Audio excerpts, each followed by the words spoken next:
Éternellement ainsi. Je vous remercie, Monsieur le Président. Je cède maintenant la parole au représentant du Maroc. Merci, Monsieur le Président. La délégation algérienne a cru bon de répondre à l'intervention du Royaume du Maroc au débat général pour réitérer ses propos fallacieux sur la question du Sahara marocain afin de tenter de se dérober de sa responsabilité historiquement, juridiquement et politiquement établie dans ce différend régional.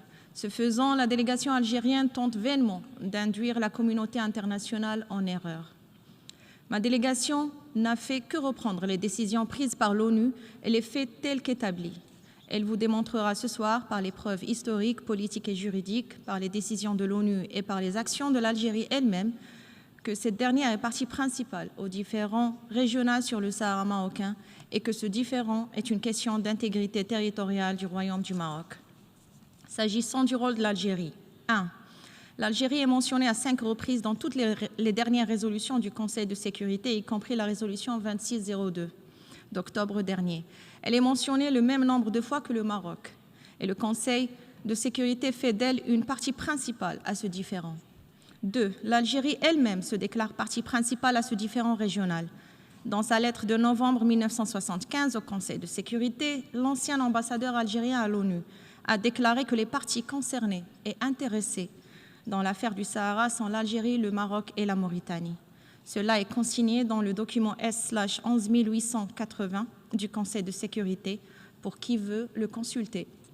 3. L'Algérie a officiellement réagi à toutes les propositions faites aussi bien par le secrétaire général de l'ONU et ses envoyés personnels que par le Maroc.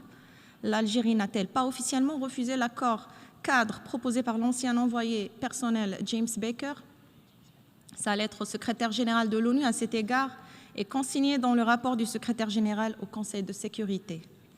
4. L'Algérie rompt presque ses relations diplomatiques et prend les mêmes mesures, des mesures de rétorsion économique contre les pays soutenant l'initiative marocaine d'autonomie. 5. L'Algérie a soumis le 2 novembre 2001 à Houston, à l'envoyé personnel du secrétaire général d'alors, M. James Baker, une proposition de partition du territoire du Sahara marocain et de sa population, ce que le Maroc a catégoriquement refusé. 6. L'Algérie a créé le Polisario, groupe armé séparatiste, et l'accueille sur son territoire, le finance généreusement, lui pourvoit toutes les armes et le soutient diplomatiquement en lui consacrant tous les moyens disponibles dans son appareil diplomatique. Monsieur le Président, contrairement aux assertions trompeuses de l'Algérie, la question du Sahara marocain est une question d'intégrité territoriale et d'unité nationale du Royaume du Maroc et nullement une prétendue question de décolonisation. Je tiens à rappeler à la délégation algérienne que c'est le Maroc qui a inscrit la question du Sahara marocain en 1963 sur l'agenda de l'ONU pour récupérer définitivement ces provinces du Sud. À ce moment-là, le groupe armé séparatiste du Polisario lié au terrorisme dans le Sahel n'existait pas. Il a été créé plus de 10 ans plus tard par l'Algérie pour tenter de contrecarrer l'intégrité territoriale du Royaume du Maroc. Deuxièmement, le Maroc a définitivement et irréversiblement récupéré son Sahara à travers la signature de l'accord de Madrid qui a été consigné auprès du secrétaire général de l'ONU le 18 novembre 1975 et entériné par l'Assemblée générale dans sa résolution 3458B de décembre 1975. Enfin, la question du Sahara marocain est inscrite sur l'agenda du Conseil de sécurité sous le chapitre 6 de la Charte de l'ONU sur le règlement pacifique des différends et ce, en tant que différend régional. Monsieur le Président, la délégation de l'Algérie continue d'évoquer un prétendu référendum. Faut-il rappeler à la délégation algérienne que le secrétaire général de l'ONU a conclu, après des années de discussions stériles, à l'inapplicabilité du plan de règlement et du référendum, notamment dans son rapport S/2000/131 en date du 23 février 2000, paragraphe 32. Le Conseil de sécurité n'évoque plus ni le plan de règlement ni le référendum qui y était contenu dans aucune de ces résolutions adoptées depuis 2001. N'en déplaise à la délégation algérienne, le prétendu référendum est mort et enterré. Et malgré ces tentatives vaines, l'Algérie ne pourra jamais le ressusciter car on ne ramène pas les morts à la vie. La seule solution à laquelle appelle le Conseil de sécurité est la solution politique, réaliste, pragmatique, durable et de compromis à ce différend régional, conformément au paragraphe 2 de la résolution 2602, incarnée par l'initiative marocaine d'autonomie. S'agissant du processus des tables rondes, et encore une fois, et contrairement à l'Algérie, le Maroc s'inscrit pleinement dans la légalité internationale.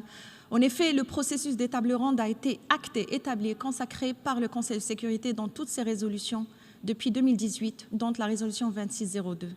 Le Conseil de sécurité a également consacré le format ainsi que les participants, qui sont le Maroc, l'Algérie, la Mauritanie et le Polisario. En s'attaquant au processus de table ronde, l'Algérie s'attaque à la légalité internationale incarnée par les résolutions du Conseil de sécurité, seule autorité chargée de l'examen de la question du Sahara marocain.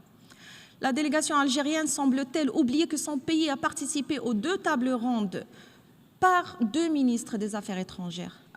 L'Algérie doit donc participer activement et de bonne foi aux tables rondes, comme le lui demande le Conseil de sécurité et comme elle l'a déjà fait à 2 reprises.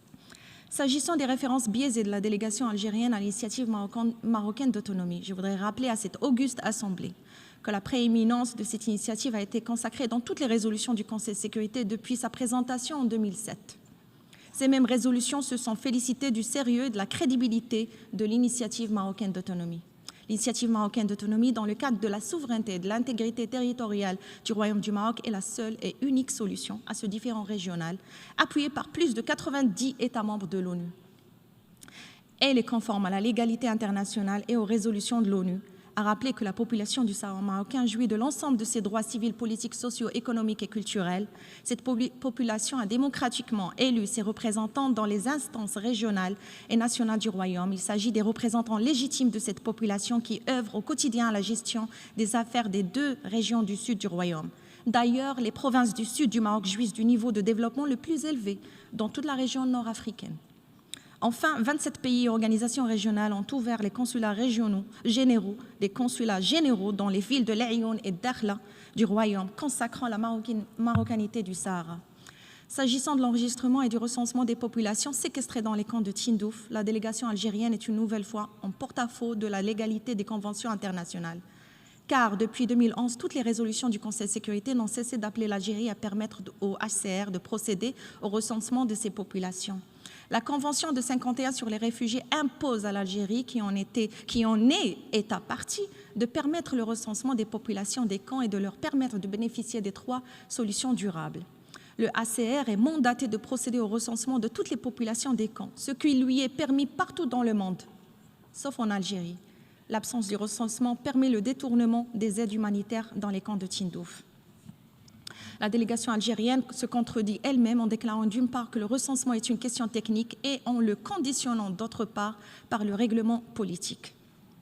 S'agissant des liens avérés entre le Polisario et les groupes terroristes au Sahel, je voudrais rappeler à la délégation algérienne le cas du terroriste Adnan Aboul Walid As-Sahraoui, membre du Polisario ayant longtemps vécu dans les camps de Tindouf, qui a été le chef du groupe terroriste État islamique au Grand Sahara et qui a été abattu l'année dernière. Il s'agit là d'un seul cas, mais faute de temps, je ne vais pas citer l'ensemble des cas des liens avérés du Polisario avec le terrorisme dans le Sahel. Enfin, Monsieur le Président, je voudrais appeler la délégation algérienne à privilégier la voie de la raison et de s'engager sérieusement dans le processus des tables rondes, comme demandé par la résolution 2602, pour parvenir à une solution définitive à ce différend régional sur la base de l'initiative marocaine d'autonomie. Je vous remercie, Monsieur le Président.